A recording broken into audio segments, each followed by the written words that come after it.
Good afternoon, YouTube viewers, YouTube subscribers, Facebook friends, Facebook family, and the rest of the YouTube world, Google world, and everybody else in this country, the United States of America, and the UK, and wherever you might view this YouTube post. Today is March the 13th, 2015, and I'm going to talk about a subject that has been in the news a lot, about police officers. Just to give you a little background about myself, as far as why I feel like I can speak on this.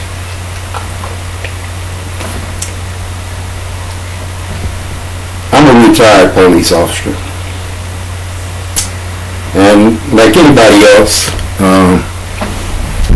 who has been in that profession, I would consider myself a pretty well-rounded professional police officer when I was on the job. There's a lot that goes into being a police officer on an individual basis.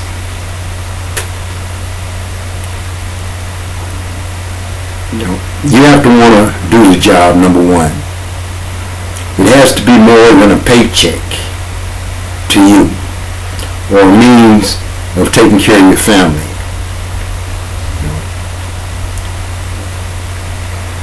Education-wise, I had a variety of things that I could do, which I did do a lot of them on my off days. But the first thing every police officer should know and should understand is that people are people.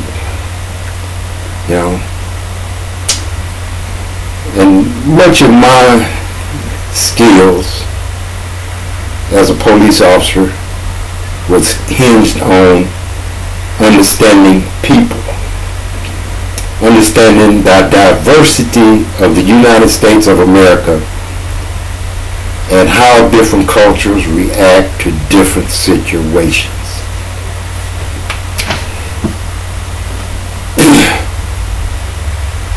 What I'm going to talk to you about is based on personal experience. This is not something that I read in a book or that I saw on television. This is experiences that I have and knowledge that I have on a first-hand basis. Not what somebody told me, not what somebody said happened, or any of that.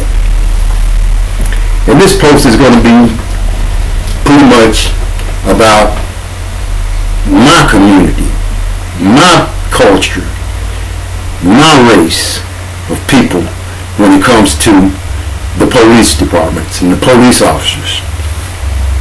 So let's get something straight before I even get started. Number one,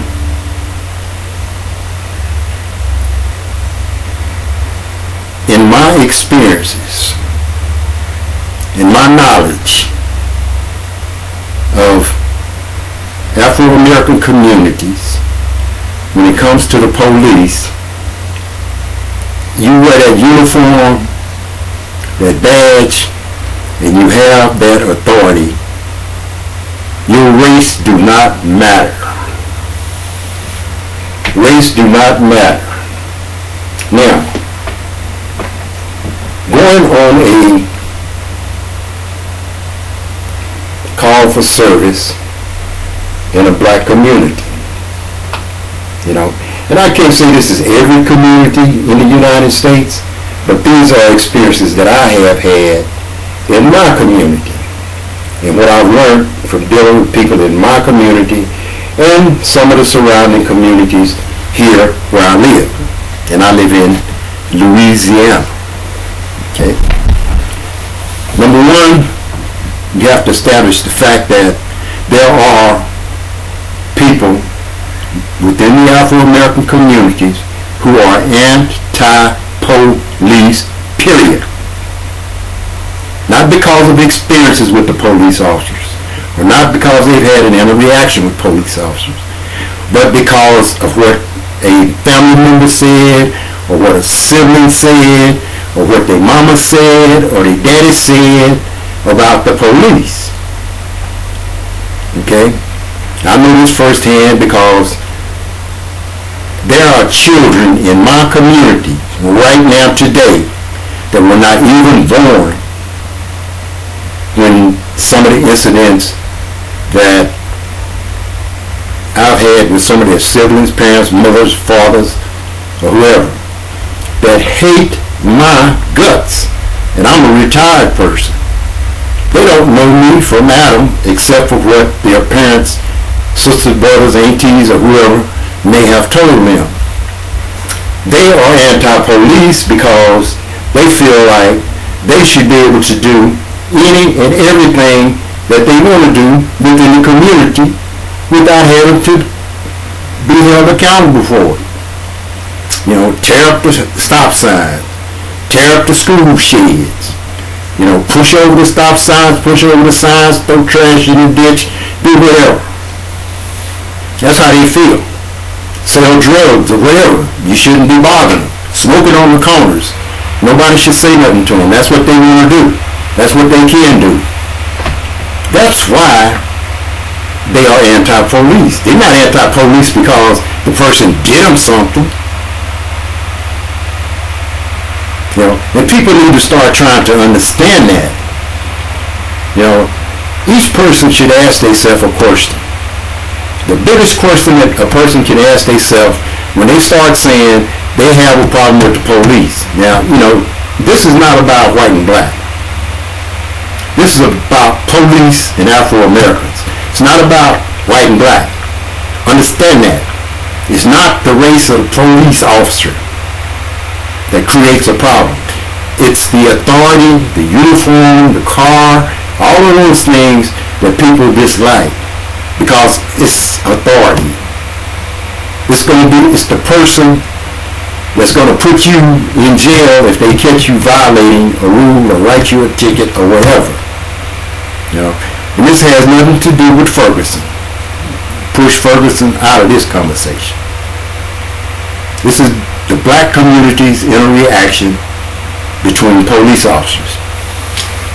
On many occasions, I've had to go on calls for service where people were fighting. You know who the perpetrators are. You know who the people are that's involved in it. And once you get there, you got the whole community or the whole area of people surrounding the police, threatening the police, and then when you try to arrest somebody for it, then you got the people that's picking at you, the no good this, the no good that, you ain't no good, you shouldn't, you don't need to arrest him, you need to leave him out here, you know, leave him there so we can fight some more, I guess, I don't know, or her there so they can fight some more. I don't know what the purpose of it is. But in general, every black community, and I pretty much, you know, I can't speak for all other black communities, but I can say that I believe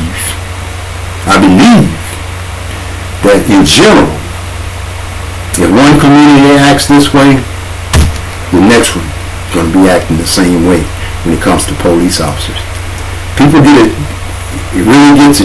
twisted when it comes to having to deal with the police departments, you know, and they need to understand something, even though they got protests all over the country, because it just so happens that most of the shootings involving Afro Americans are shot by white police officers.